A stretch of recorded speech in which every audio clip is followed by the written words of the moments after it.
Hello besties, welcome back to my channel. I read 34 books in August, which honestly isn't shocking seeing as we went into lockdown. I was definitely reading like 2 to 3 books a day going into lockdown, so not entirely shocked that I managed to read so much in August, but still very impressed. Because I read so much in August, I finally managed to catch up on my Goodreads reading challenge. I think for like the past few months I have just consistently been about 20 books behind schedule, something like that, and on August 31st I not only caught up, but I managed to get 1 book ahead of schedule. So it feels really good to be caught up on that. Hopefully for the last few months of 2021 I can stay ahead at least, if not up to date with my reading challenge. Absolutely, I'm not going to be talking about all 34 books that I read this month. That would take way too long. If you want to see every single book that I read and at least a few of my thoughts on them, I will have my Goodreads linked down below. I track all my books on there and I usually write at least a little summary of my thoughts and feelings for each book. So if you want to see every single thing that I read in August, that'll be linked down below. But I thought for this month's wrap up we would just go through and talk about some of the best books that I read and some of the not best books that I read, some of the bad books, maybe. I don't know. I feel like I don't really like talking about bad books or books that I have bad opinions of, but I kind of realized that people love to just shit on things. Not literally, but just people seem to like hot takes, negative reviews. It's a little bit fun, it's a little bit fresh maybe, I don't know. So I thought I might talk about some of the not so good books that I read this month. We'll see. I think the first thing we can talk about are the books that I managed to read for my Succeeding at Reading challenge, which if you don't know, which you probably don't because I have not been succeeding at the Succeeding at Reading challenge, this is a challenge that's going over the whole of 2021. I am very behind and I started trying to catch up in August, so I managed to read The Bell Jar by Sylvia Plath. I didn't intend to read this for this challenge, I just picked it up and realized it worked for my last March prompt, which was to read a mirror book. And so The Bell Jar, a classic. This is about Esther, who is just kind of going into university, and it follows her basically decline in mental health. I read this as a mirror book because Esther, the main character in the story, is a writer, which I didn't know going into it. No one really talks about what like this book is about because it is really just about being mentally ill. And I was actually meant to read this for a paper in university last year, but I didn't end up studying it. Finally picked it up, better late than never I guess, and I thought this was fine. I gave this 3 stars. I think Sylvia Plath's writing is gorgeous, really great, and I think she captured like the feeling of being mentally ill, like the emotions really well, but this is definitely just like a bit outdated, which I mean, maybe I shouldn't be surprised seeing as it's a classic, but just the way that Esther's mental illness was dealt with, the procedures that went into it and stuff like that, just outdated. And also the racism was shocking, like literally just reading it, the casual racism, the blatant upfront racism was just a bit jarring, well, very jarring. Didn't really like that. Jarring the bell jar. That's not funny. So I gave this a solid 3 stars. I think it was fine. I can, like, it's a classic, it's a product of its time, but it's just, it was too outdated to really enjoy reading it now. I think it would have been a great book to study, like genuinely would have been so interesting to study it for the class that I took last year, but just for funsies, not fun, really. So, and then I managed to read 3 books: The Mime Order, The Song Rising, and The Mask Falling, which are books 2, 3, and 4 in the Bone season series by Samantha Shannon. At this point, Samantha Shannon has got me in a chokehold. I'm obsessed with this series. It is so good. It's a fantasy sci-fi dystopian set in like 2050 in the UK, mostly, at least at the start. It's set in London, and we see that there are these group of people called clairvoyants who have access to the aether, and they can do kind of, they have like magical abilities because of this. Basically in this dystopian setting, the government is trying to get rid of clairvoyance in society. They don't want the unnaturals there anymore. So there is kind of this new government that's come in and is working really hard to get all the clairvoyants off the streets and into prison, basically. And the first book, The Bone Season, starts. We follow Paige, who is a very special kind of clairvoyant. She's like the only one who has her kind of magical ability. She's called a dream walker. Very important that she doesn't get caught by the government, basically, but in the first book, right at the start, that's what happens. She gets got, but instead of just getting sent off to prison, she gets sent off to a camp, basically as like a sacrifice, where we're introduced to the Rephaim, who, for lack of a better word, are aliens. They come from this place called the Netherworld, I'm pretty sure, which I don't know if it's like in the Aether or if it's beyond the Aether. It's not I don't necessarily think they're from another planet, but they're not from Earth, and they're very like magical. They have a greater connection to the Aether than like the clairvoyants, so they're really, really strong. And so the series basically is kind of unsolving the mystery. Who are the Rephaim? Why are they here on Earth? Why are they taking clairvoyance? What is their connection to the government? And then also, why is the government suddenly wanting to get rid of clairvoyance? Why are they kind of like spread out across the world as well as the series goes on? In the fourth book is set in like Paris. I really love the series. I haven't read like such an in-depth fantasy series, dystopian series in so long. This is really, really great. I highly recommend it. Samantha Shannon, beautiful writing, great diversity in her characters. Books 1, Bone Season, and book 4, The Mask Falling, my favorite so far, because we get the most Rephaim content in those. I love the Rephaim. I find them so intriguing. Like, they're so fascinating to me. And so the 4 books in the series are out. The first 4, I'm up to date now. So managed to read 4 books for my Succeeding at Reading challenge in August, which was really, really great. I was meant to vlog my time reading those, but I didn't, but that's okay. Hopefully I'll have some Succeeding at Reading vlogs going up in September, hopefully. But glad I finally started the process and catching up with this challenge just in general. Now let's talk about some of the other books that I read in August. Right at the start of the month, I picked up 7 Days in June by Tia Williams. This follows Eva, who is a paranormal smutty romance writer. She is a single mom, and she also has these chronic headaches, migraines that she has to deal with, and basically we follow her reuniting with her old like high school sweetheart Shane, who is also a writer, but he kind of writes the opposite to what Eva writes. He writes kind of more serious literary fiction, and they haven't seen each other for ages, and they meet at the start of this book on a author panel. They meet for the first time in years, like since high school, and it's like a really emotional connection for them. We get flashbacks to their time in high school. We see kind of what they went through in high school together, which was a lot, to be honest. And then we also see them reunite and reconnect in the present day across 7 days in June. The title, wow. And this was just really, really beautiful. Really, really emotional. Trigger warnings for mental health, substance abuse and addiction, and self-harm, I think. Quite serious, heavy topics in this book, and both Shane and Eva are characters of color. So really great diversity in this book. If you're looking for kind of a more hard-hitting, serious romance, I would highly recommend this. Tia Williams' writing was really, really beautiful as well. I gave this 5 stars. I absolutely loved this. Really great start to August. Also in August, I found a new favorite romance, like a new favorite.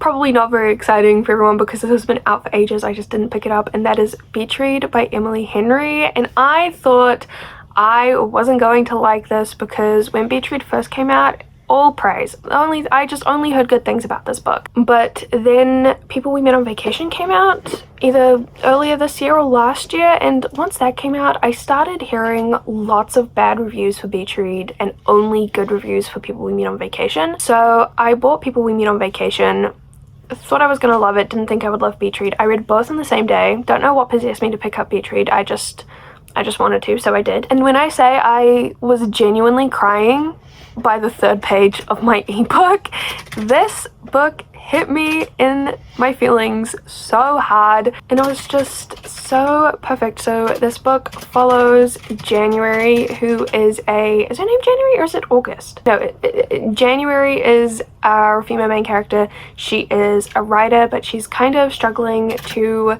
get out her next book because of some life things that are going on. She's kind of going through it at the moment, and basically everything that's gone on in her life has kind of made her lose her belief in romance, and she's a romance writer, so she's finding it really hard to get out her next manuscript for her publisher. And so she goes to her dad's beach house in this beach town, I don't know what it's called, and turns out her next door neighbor on the beachfront is Augustus. And January and Augustus went to school together. They were in the same university. January hated Augustus. She hated this guy. She thought he was just such a stuck-up prick. So kind of like academic rivals to begin with, and then they meet at the beach again, and January is just like so embarrassed that she lives next door to him, and she's like, oh my gosh, does he remember us going to school together? Does he remember like that we hated each other, whatever? Because he kind of seems like a different person here at the beach. He kind of seems actually kind of nice, and that's because he is nice.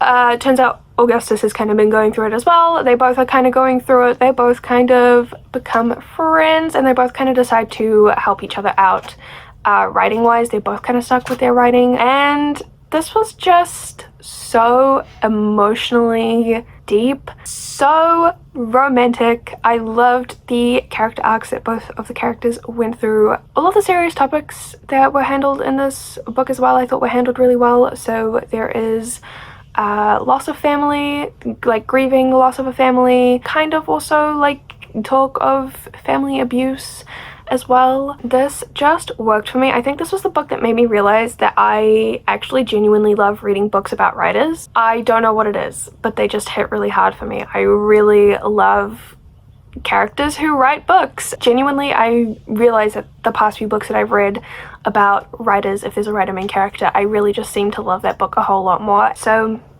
basically this all just really worked for me. 5 stars, absolutely like one of my top favorite romances now. Waiting for my physical copy to arrive so I can just abuse it to pieces and annotate the shit out of that bad boy. Are there any other romance books that I can talk to you guys about? I did also read a whole lot of other romance books for a video that I am working on, so I'm not going to talk about them in this wrap up because I don't really want to spoil anything. Oh shit, but I do want to mention that The Heart Principle by Helen Huang came out on August 31st, August 30th, and I've been waiting for this book for like 2 years now. So I just want to mention that I did read this on August 31st, and I have thoughts and feelings. Many. Cried reading it. Gave it 5 stars. Don't want to say too much because I'm going to talk about it in another video, but it was really good. I'll leave my Goodreads review specifically for that linked down below. I know that kind of spoils, like, what's the point? I may as well tell you guys what I'm thinking, but there are some serious trigger warnings for this book. It was a lot. Like, it was a lot to read, like a lot more than anyone was expecting, I don't think. So if you want to pick this up, I will leave my Goodreads review link down below because I mentioned the trigger warnings at the start. So,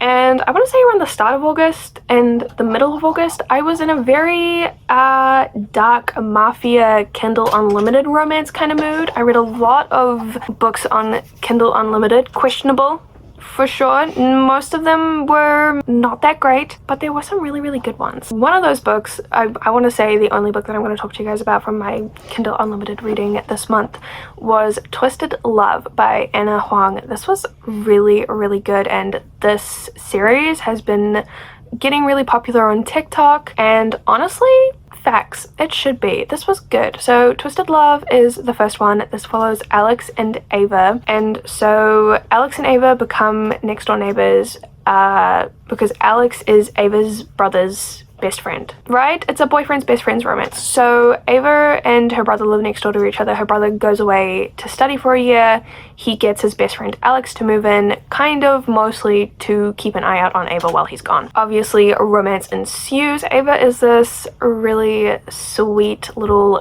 gal. Alex is like the complete opposite. He's kind of emotionless, you know, mysterious bastard kind of type. And I mean, this is kind of like a dark romance. It's a very light dark romance. Very vaguely mafia. Alex, we learn very early on, is like an orphan.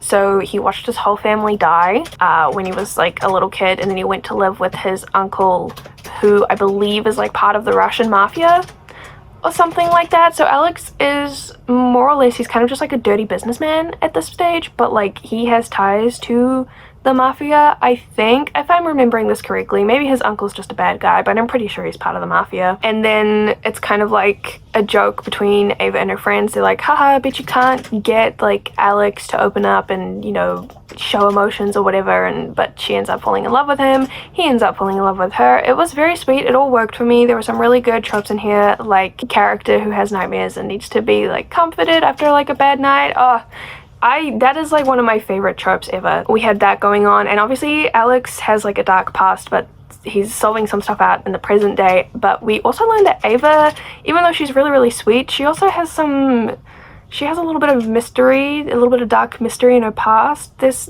some weird things going on with Ava and her family, which I think wasn't done very well. Like, I will say the way that the plot moved wasn't that great. It was a little like very, very rushed towards the end. And I definitely think, like, objectively, the second book in this series, Twisted Games, which is a bodyguard romance, was definitely better executed, but Twisted Love just really went off with all the tropes and the emotions to this. I loved it. I loved it. I also read Twisted Games. I think I gave Twisted Games 4 stars. I liked it, but it just wasn't as good as Twisted Love. So if you're looking for a good Kindle Unlimited kind of dark romance, would recommend this. Now, another kind of dark mafia romance series that has been getting really popular lately is the Maid series by Danielle Laurie, and I read the first book and the second book in this. The first book is The Sweetest Obsession. The third book is The Darkest Temptation. I gave The Sweetest Oblivion 3 stars. I gave The Darkest Temptation 2 stars.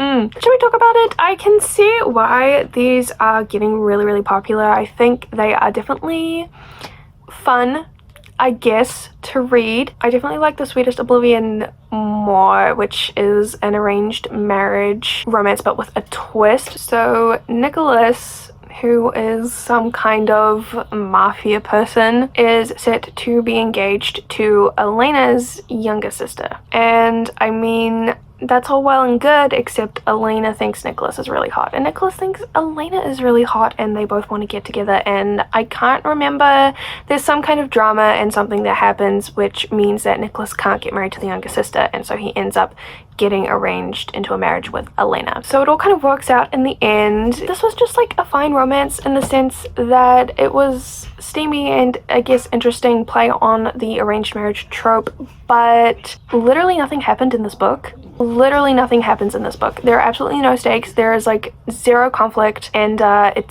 just was like a little bit bland. Not as dark mafia that we're looking for. We could do better. You know, we could do better. The Darkest Temptation is kind of like the opposite of this. While a lot more goes on, the tropes in this are just ridiculous. This is literally just Stockholm Syndrome. Our main character, Mila, runs off to Russia because she thinks her dad is like hiding some stuff over there from her, which he is. He's part of like the Russian mafia. He has like a whole second family over there. He's a really, really bad guy, but he's wanted to protect Mila his whole life. He doesn't want her to know that he's like a bad guy and in this kind of business. So she runs off to Russia, totally not knowing what she's going to get herself into, and she just so happens to run into like the enemy mafia, the opposing mafia to her dad, if that makes sense. I don't know how, like rival gangs. Basically, she runs into the rival mafia gang and the leader literally runs into the leader, and he kidnaps her. So she gets kidnapped, they end up falling in love. I can't even remember this guy's name, but anyway, this was just ridiculous to the extreme. Definitely a lot more happens in this one than the first one. If you're looking for some dark kind of mafia romance, this will do it for you, but it just didn't work for me. So while I was kind of in the dark mafia romance mood, Kindle Unlimited did not deliver with this one. But like, as I said, these are very tropey and the writing is super accessible, and I can see why everyone really likes the series. I can see why it's getting so much hype. So I mean, if you're looking for a kind of dark mafia romance series, potentially pick this up. It's completed. They're all kind of companion novels following different characters. So, you know, you could find one that you really love. Obviously, everyone else is really loving this. Now, some of the worst romance books that I read in August were for this video that I'm working on, so I don't really want to talk about them too much, but I do have to mention that Hang the Moon, I can't even remember who this is by. I basically blocked this out. All I remember from this book now is the fact that there was one whole chapter at the very start of the book where the love interest peer pressures the main character into peeing in public in front of him. Literally couldn't look past that. I'm sorry. Everyone else is giving this book 4 or 5 stars on Goodreads, so maybe I just made too big of a deal out of the pissing thing, but also it was a literal whole chapter, and then it came up again later in the book. It was not cute. I just didn't like that for multiple reasons, so this was bad. I gave this 1 star, and I also gave 1 star to Very Sincerely Yours, which honestly, objectively, was a totally fine romance. Like, I think I said this in my Goodreads review. There was nothing like wrong or upsetting about this. It was actually quite fine. I just definitely think that the fact that I was falling asleep every 10 minutes while reading this says something. This was so bland. Like, nothing happened in this book, basically, is what that is saying. So I couldn't find it in myself to rate this anything higher because I genuinely was so bored reading this, but this was a totally like fine romance. Like, I could see why people would like this one, unlike the piss one. Anyway, those are some of the not so great romances that I read in August. The last book that I want to talk to you guys about, I'm so excited, is probably one of the best books that I've ever read in my life. Probably definitely one of the best books that I would have read in 2021. So glad that I bought this and read this, and that is Burnout: How to Solve and Manage Your Stress Cycle by Amelia and Emily Nagoski. So this is a nonfiction book all about stress, obviously. How to manage your day-to-day life if you are a particularly stressed person, and ways to solve stress issues and like control your stress a little bit more. So first of all, this was just one of the most informative nonfiction books that I have ever read. To be fair, I have not read many, but I usually find with a lot of nonfiction books like these take a while to kind of get into the actual like information. For example, also in August I read 168 Hours, which is a whole book on time management basically, and this just dragged on, and it had so many unnecessary personal like anecdotes and stories in there that literally did nothing. Whereas Burnout, in the prologue, not even in the first chapter of the book, I had already learned so much information about stress and what the book was going to be. But like, they jumped straight into the information. It was so great the way that this was sectioned out, the way that they took you through everything. Incredible. I also didn't know going into this that this was going to be a like sort of feminist book, so there is a lot of focus in this on women's stress, specifically dealing with stress and living in a kind of patriarchal society. Obviously this can be applied to anyone. At the very start of the book they acknowledge that when they reference all of these women studies, they are referring to cisgender women because that is who the studies studied, that's who participated in the studies. But that isn't to say that, you know, no one who isn't a cis woman can relate to this or has experienced this or can, you know, not take something away from this information. It is applicable to everyone. They just were very clear on, you know, where they got their information, how they got their information, but they did so in such a way that it was still inclusive. I really liked it, and I think the feminist aspect as well. I feel like as soon as you say that this is like a feminist book, it like cuts out a whole group of people. Like, you probably think, oh, men don't want to read this, because yes, all of the examples used in this book are by cis women, but honestly, everyone can take something from this book. I genuinely believe that everyone could probably take something from this book. Also, straight up, this book made me cry. Like, this book, like, genuinely, the way that they talked about everything was so, like, I don't want to say sweet or kind, but it genuinely like empathetic. It was really touching. It was a really touching book. I think definitely if you've ever been stressed in your life, which is probably likely, you could benefit from reading this book. I also think if you struggle a lot with like the society that we live in. If that is something that you often feel, you know, frustrated or angry about, you can also get something from this book, because they do talk a lot about how unfair our society is and how some people obviously are at a disadvantage to succeed and be less stressed than others, and ways that you can deal with that. I think this was just like such a great book. Incredible. They also give you obviously practical tasks and activities that you can do to manage your stress. So obviously there are things that you can literally take away and then implement into your life after reading this book. I'm so glad that I bought this and I read this, because genuinely one of the most influential books that I have ever read in my life. Like ever.